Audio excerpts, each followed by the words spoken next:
Hi friends, ನಾನು ನಿಮ್ಮ ಶೋಭಾ. ಇವತ್ತು ನೋಡ್ರಿ ನಾನು ಯಾವ ರೀತಿ ಟೈಲರಿಂಗ್ ಒಳಗೆ ಸಕ್ಸಸ್ ಕಾಣಬೇಕು ಅನ್ನೋದು ಹೇಳ್ಕೊಡ್ತೀನಿ ನೋಡ್ರಿ. ಇದು ಮಾಟ ಮಂತ್ರ ಏನೂ ಅಲ್ಲ.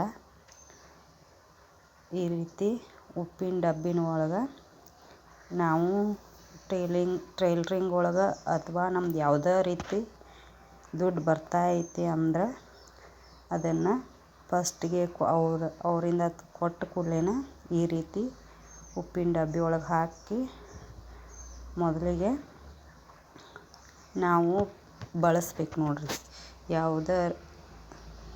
ಯಾವುದೇ ದುಡ್ಡು ಬರಲಿಕ್ಕೆ ಬಂದಿಂದ ಅದನ್ನು ಉಪ್ಪಿನ ಡಬ್ಬಿ ಒಳಗೆ ಹಾಕಿ ತೆಗೆದುಕೊಂಡು ಆಮ್ಯಾಗ ನಾವು ಖರ್ಚು ಮಾಡ್ಬೇಕು ನೋಡ್ರಿ. ಇದು ಇನ್ನೊಂದು ರೆಮಿಡಿ ನೋಡ್ರಿ. ಇದು ಕೂಡ ನನಗೆ 100% ಸಕ್ಸಸ್ ಅನ್ನೋದು ಕೊಟ್ಟೈತಿ. ನೀವು ಸಕ್ಸಸ್ ಕೊಟ್ಟೈತೆ ಅನ್ನಂತಲೇ ನೀವು ಕೋಟ್ಯಾಧೀಶ ಆಗಿರತ್ತೇಳಿ ತಿಳ್ಕೊಬೇಡ್ರಿ. ನಾವು ಹಿಂದಿದ್ದ ಜೀವನಕ್ಕಿಂತ ಈಗ ಬೆಟ್ರ್ ಅದೀವು. ಈ ಥರ ಒಂದು ಕೆಂಪು ಬಟ್ಟೆ ತೊಗೋಬೇಕು. ಅಮಾವಾಸ್ಯೆ ದಿವಸ ಕೆಂಪು ಬಟ್ಟೆ ತೊಗೊಂಡು ಅದ್ರಾಗ ಒಂದು ಕಾಯಿನ್ ತೊಗೋಬೇಕು. ನಾನು ಹಳೆ ಬಟ್ಟೆಯನ್ನು ಬಿಟ್ಟು ನಿಮ್ಗೆ ಹೊಸದು ತೋರಿಸ್ಬೇಕತ್ತ ಈಗ ಹೊಸ ಬಟ್ಟೆ ತೊಗೊಂಡು ಅದು ಮಡಿ ಮಾಡಬೇಕಲ್ರಿ. ಅದಕ್ಕಾಗಿ ನೀರಿನೊಳಗೆ ಎದ್ದೆ ₹1 ಕಾಯಿನ್ ಇಟ್ಕೊಂಡು ಅದರ ಮ್ಯಾಗ ಒಂದು ಚಿಟಿಕೆ ಉಪ್ಪು ಹಾಕ್ಕೋಬೇಕು ನೋಡ್ರಿ. ಭಾಳ ಸಿಂಪಲ್ ಅಂದ್ರೆ ಸಿಂಪಲ್ ನೋಡ್ರಿ. ಈಗ ಈ ರೀತಿ ಒಂದು ಫೋಲ್ಡ್ ಮಾಡಿ ಗಂಟು ಹಾಕ್ಕೋಬೇಕು ನೋಡ್ರಿ. ಗಂಟು ಹಾಕ್ಕೊಂಡು ನಾವು ಅದಕ್ಕೆ ಪೂಜೆ ಮಾಡ್ಕೋಬೇಕು.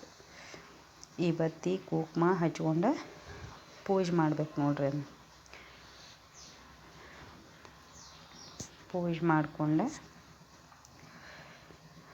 ಅದಕ್ಕೆ ಹೂವು ಇಟ್ಟು ಊದಿನ ಕಡ್ಡಿ ಬೆಳಗ್ಗೆ ನಮ್ಮ ಮನಸ್ಸಿನೊಳಗೆ ಇದ್ದಿದ್ದಂಥದ್ದು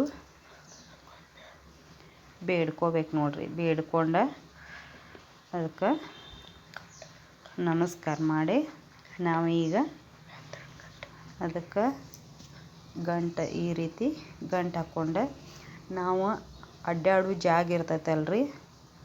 ನಾವು ಅಡ್ಡಾಡೋದು ಜಾಗದ ಮ್ಯಾಗ ತಲೆ ಮ್ಯಾಗ ಇರ್ಬೇಕು ನೋಡ್ರಿ. ಇದನ್ನ ಈ ಥರ ಒಂದು ಮಳಿಗೆ ಹಾಕುವಂಗೆ ಈ ಥರ ಗಂಟು ಹಾಕ್ಕೊಂಡು ಈ ಥರ ಒಂದು ಮಳಿಗೆ ಹಾಕ್ಬೇಕು ನೋಡ್ರಿ. ನಾವು ಅಡ್ಡಾಡೋ ಜಾಗದ ಮ್ಯಾಗ ಇರ್ಬೇಕು ನೋಡ್ರಿ. ಈ ವಿಡಿಯೋ ಇಷ್ಟ ಆಗಿದ್ರೆ ಲೈಕ್ ಮಾಡಿರಿ, ಶೇರ್ ಮಾಡಿರಿ, ಸಬ್ಸ್ಕ್ರೈಬ್ ಮಾಡಿರಿ.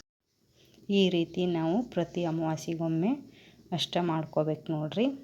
ಪ್ರತಿ ಅಮಾವಾಸ್ಯೆಗೆ ಮಾಡಿಕೊಂಡ್ರೆ ನಮಗೆ ಸಕ್ಸಸ್ ಅನ್ನೋದು ಕಾಣ್ತೀವಿ ನೋಡ್ರಿ.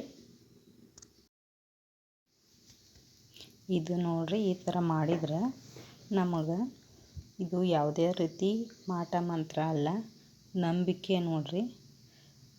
ನಂಬಿಕೆ ಇಟ್ಕೊಂಡು ಮಾಡಿದ್ರೆ ನಾವು ಸಕ್ಸಸ್ ಅನ್ನೋದು ಕಾಣ್ತೀವಿ.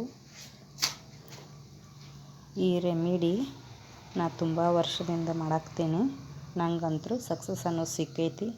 ಅದಕ್ಕೂ ನಿಮಗೂ ಸಿಗಲಿ ಅನ್ನೋ ಸಲುವಾಗಿ ಈ ರೆಮಿಡಿ ಮಾಡಿ ತೋರ್ಸೀನಿ ನೋಡ್ರಿ. ಈಗ ನೋಡ್ರಿ, ಬ್ಲೌಸ್ ಅಳತೆ ಯಾವ ರೀತಿ ತೊಗೋಬೇಕು ಅನ್ನೋದು ತೋರ್ಸಾಕತ್ತೀನಿ ನೋಡ್ರಿ. ಬ್ಲೌಸ್ನ ನೀಟಂಗೆ ಇಟ್ಕೊಂಡು ಈ ರೀತಿ